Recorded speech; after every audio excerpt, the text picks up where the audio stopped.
Hi, this is Narmada from Institute of Baking and Cake Art, Bangalore. Now we are going to see about the qualities of pectin. Pectin is generally hydrophilic. What do you say about hydrophilic? It is one word you can say water loving. So what happens when you put your pectin inside water, it sticks to the water, then it sticks to each other. So how do we stop? So basically what happens, pectin forms a lump when you add it to water. To avoid that lumps, what do we do? So you can stop pectin from forming lumps while adding with water is add something which has more hygroscopic nature. So generally in jam what we add is sugar. So what you do is you're going to add your pectin along with your sugar and combine it completely so that your pectin is combined with sugar, and now we are going to add it inside to avoid the lumping, and it is going to be evenly distributed.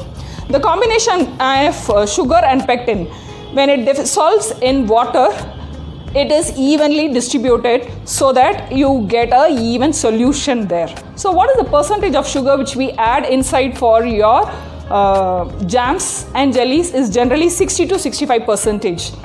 So if it is less than 60 to 65%, your pectin may not react and you will get a little watery kind of a setting, which is not apt for your jellies or jams.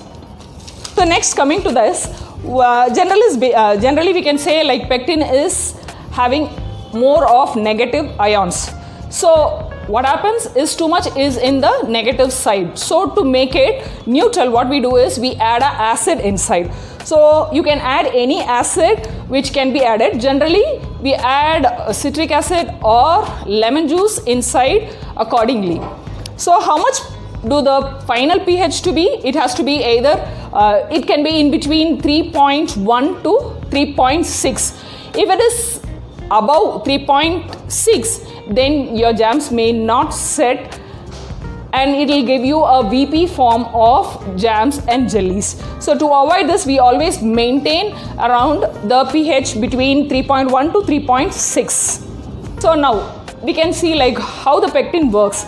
So we know like we add sugar to your solution so that it doesn't lump up. So what happens once you add the sugar to tie up the water and leaves the pectin, there it is free to act with the acid. So we have more water in the jam. So you always know that there is more water, which you can say when it is combined with sugar, you have more water than your sugar. So what we do is we heat it. We approximately heat it to 103 to 105 degrees so that your extra water is also removed and your sugar, pectin and acid to form a combined bond to get a jam-like structure, which is your gelling formation. So which is the temperature which is ideal, we always take it 103 to 105. So now we talk about the percentage. You can say like fruit. What are the things which are required for your jams and jellies? It is your fruit plus water plus pectin, acid and sugar. Along with heat, you get your jellies. Coming to this, what is the percentage of pectin we use in jams and jellies? It is approximately 0.5% to 1%. And how much percentage do you use sugar? It is approximately 60 to 65%. And how much is the heat? What is the temperature it should attain? It is 103 to 105.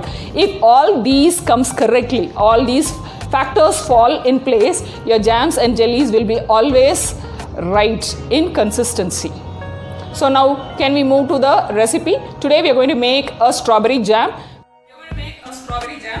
I have taken whole strawberries which is completely cleaned and dried. So along with this I am going to add little water.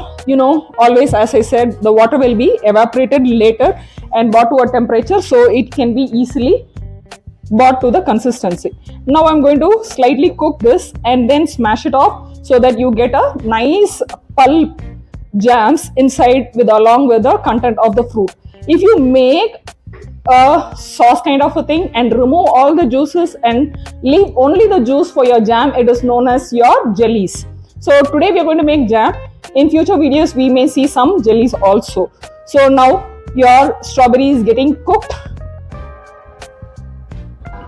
So I'm going to crush it so that the process will be little more faster. So I am using a hand crusher. You can use a hand blender also for this process. I want a little chunky pieces in my desserts, so I am using a hand crusher here.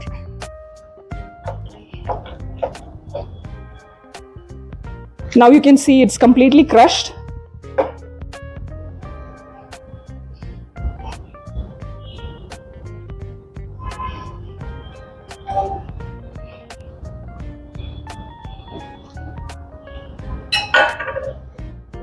Your pectin may vary from fruit to fruit depending on the pectin present in the fruits.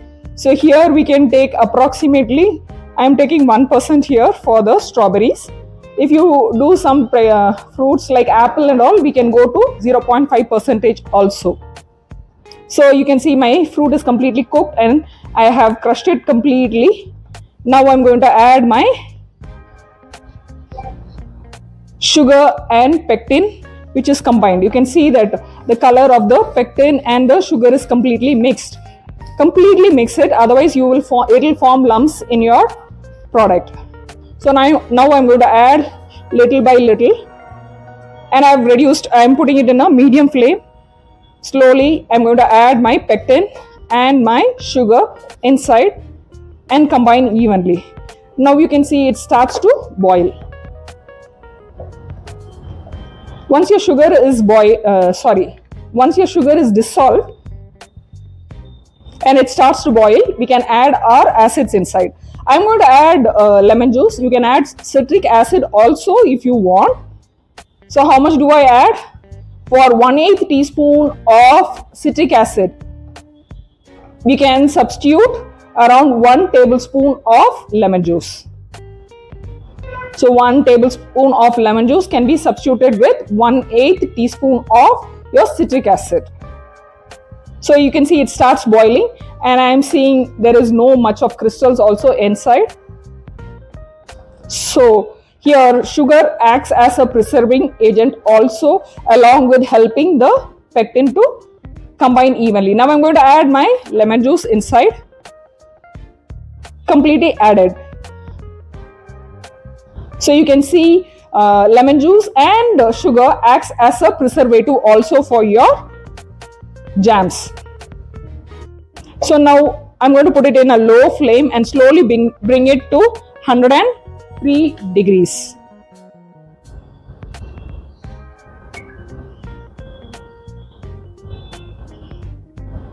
It is approximately 95 degrees centigrade. So we will wait for a little more time. So you can see the percentage of water is little more higher. So it has to evaporate so that your degrees can increase and come up.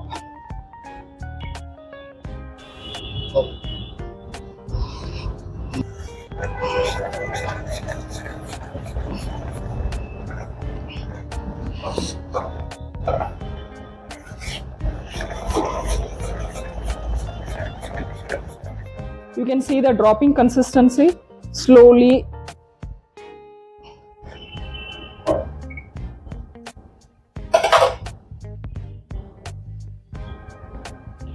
So you saw that it is 103, and you can see now it is gelling and it is forming a nice texture for your jams. After cooling, it should not drop. It has to be in this same state. So you can see the structure of your jam in the spatula. Now I'm going to